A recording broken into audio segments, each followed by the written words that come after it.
Hi everyone, welcome back to the second part of October 23rd. As we had left off, Snuff and Gray were trapped in the upper floors of the vicar's house as he was returning home. A rider was dismounting as we bounded to the first floor. A second or two later, I heard the back door open, then slam. "Bad," said Graymalk. Then, "I can occupy the vicar. The hell with him. I'm going to take out the study window." I reached the corner just as the nasty little man came around the other corner, a riding crop in his hand. I had to slow to turn into the room, and he brought it down across my back.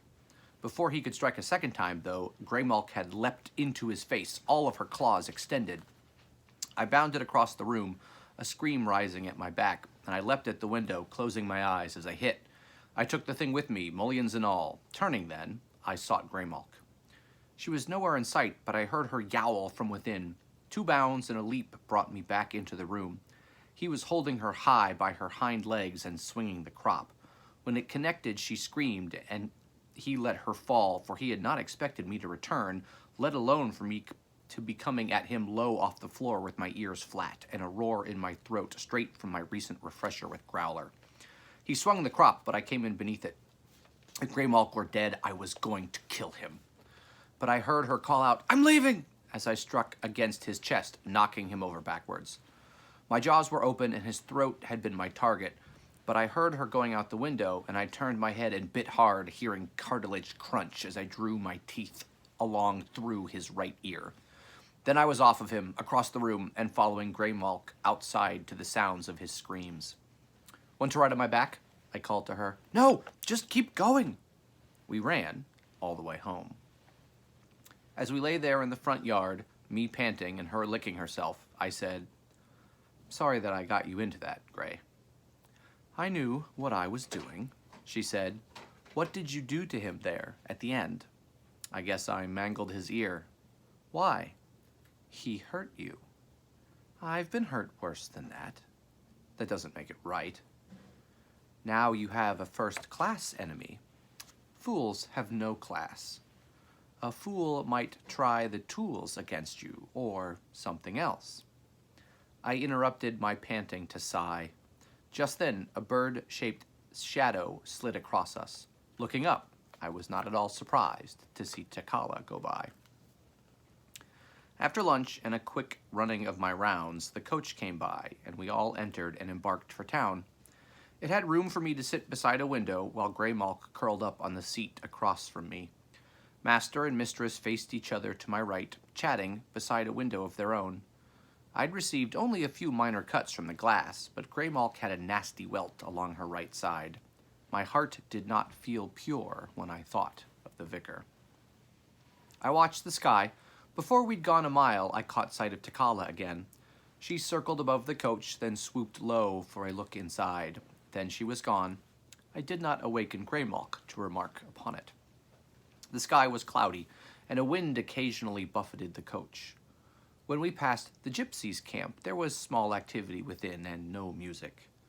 I listened to the horses clop along, muttering about the ruts and the driver's propensity to lay on the lash at the end of a long day. I was glad I wasn't a horse. After a long while, we came to the bridge and crossed over. I looked out across the dirty waters and wondered where the officer had gotten to. I wondered whether he had a family. As we moved along Fleet Street to the Strand and then down Whitehall, I caught occasional glimpses of an albino raven variously perched, watching. We made several stops for purchases along the way, and finally, when we disembarked in Westminster, site of many a midnight stroll, Jack said to me, "Let's meet back here in about an hour and a half. We've a few esoteric purchases to make." This was fine with me, as I enjoyed wandering city streets. Graymalk took me to see the Mews, where she'd once hung out. We spent the better part of an hour strolling, sorting through collecting smells, watching the passers-by. Then, in an alley we'd chosen for a shortcut, I had a distinct feeling halfway down its length that something was wrong. This came but moments before the compact figure of the vicar emerged from a recessed doorway, a bulging bandage upon his ear, lesser dressings covering his cheeks. Takala rode upon his shoulder, her white merging with that of the bandages, giving his head a grotesque, lopsided appearance. She must have been giving him directions as to our movements. I showed them my teeth and kept moving. Then I heard a footfall behind me. 2 men with clubs had sprung from another doorway and were already upon me, swinging them. I tried to turn upon them, but it was too late. I heard the vicar laugh right before one of the bludgeons fell upon my head. My last sight was of Greymalk streaking back up the alley. I awoke inside a dirty cage, a sickening smell in my nose, my throat, my lungs. I realized that I had been given chloroform. My head hurt, my back hurt. I drew and expelled several deep breaths to try and clear my breathing apparatus. I could hear whimpers, growls, a pathetic mewing, and faint, sharp barks of pain from many directions.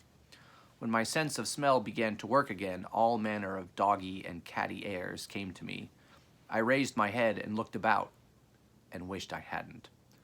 Mutilated animals occupied cages both near and far, dogs and cats without tails or the proper number of legs, a blind puppy whose ears had been cut off, a cat missing large patches of her skin, raw flesh showing which she licked, mewling constantly the while. What mad place was this? I checked myself over quickly to make certain that I was intact. At the room's center was an operating table, a large tray of instruments beside it.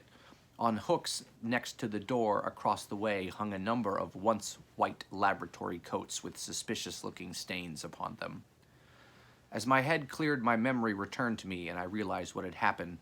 The vicar had delivered me into the hands of a vivisectionist. At least Greymalk had escaped. That was something.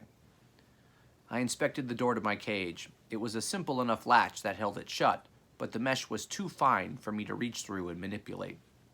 And the mesh was too tough to be readily breached by tooth or claw. What would Growler counsel? Things were a lot simpler in the primeval wood.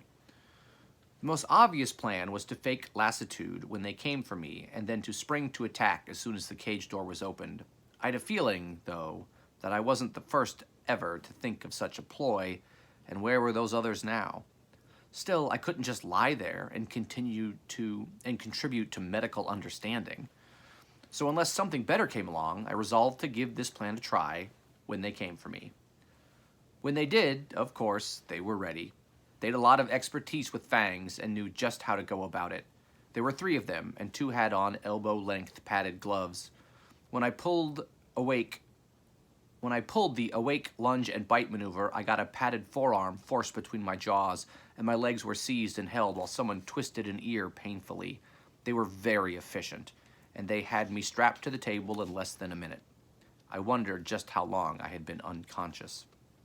I listened to their conversations as they began preparations. "Strange, him paying us so well to do a job on this'n," said the one who had twisted my ear.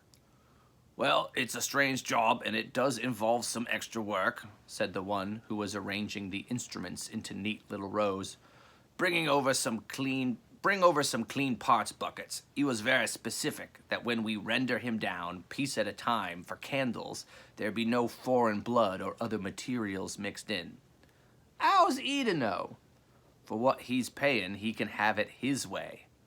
"I'll have to scrub 'em out." "Just do it." A brief reprieve to the sound of running water followed, drowning out some of the whimpers and cries which were beginning to get to me. "And where's the cask for the head?" "I left it in the other room." "Get it. I want everything on hand. Nice doggy." He patted my head as we waited. The muzzle they'd gotten onto me prevented my expressing of my opinion. "He was a strange one," said a third man, a thinned blond fellow with very bad teeth, who had been silent till then. "What's special about doggy candles?" "Don't know and don't care," said the one who had patted me, a large beefy man with very blue eyes, and he returned his attentions to his instruments. "We give a customer what he pays for." The other returned then, a short man with wide shoulders, large hands, and a tick at the corner of his mouth. He bore what looked like an odd-sized lunch pail. "I have it now," he said. "Good. Then gather around for a lesson." Then I heard it. Zoop! A high-pitched whine descending to a low throb in about 3 seconds each cycle. It is above the range of the human ear, and it accompanies the main curse, circling in a range of about 150 yards initially. Zoop! "First, I will remove the left rear leg," began the beefy man as he reached for the scalpel. Zoop! The others drew near, reaching after other instruments and holding them ready for him. Zoop! The circle might well be smaller by now, of course. There came a loud pounding on an outer door. "The devil?" said the beefy man. "Shall I see who it is?" asked the smaller man. "No, we're operating. He can come back if it's important." Zoop! It came again, more heavily. This time it was obvious the sound of someone kicking upon the door. "Inconsiderate lout, ruffian, churl!" Zoop! The third time the knocking occurred, it seemed as if each blow were performed by a strong man striking his shoulder against the door, attempting to break it down. "What cheek! Perhaps we should have words with him." "Yes, please do." The shorter man took a single step toward the entrance when a splintering sound reached us from the next room, followed by a loud crash. Zoop! Heavy footsteps crossed the outer room. Then the door immediately across from me was flung open. Jack stood upon the threshold, staring at the cages, the vivisectionists, myself upon the table. Greymalk peered in from just behind him. "Just who do you think you are, busting into a private laboratory?" said the beefy man. "Interrupting a piece of scientific research," said the tall man. "And damaging our door," said the short man with the wide shoulders and the large hands. Zoop! I could see it now, like a black tornado, surrounding Jack, settling inward. If it entered him completely, he would no longer be in control of his actions. "I've come for my dog," he said. "That's him on your table." He moved forward. "Oh, no you don't, laddie," said the beefy man. "This is a special job for a special client." "I'll be taking him and leaving now." The beefy man raised his scalpel and moved around the table.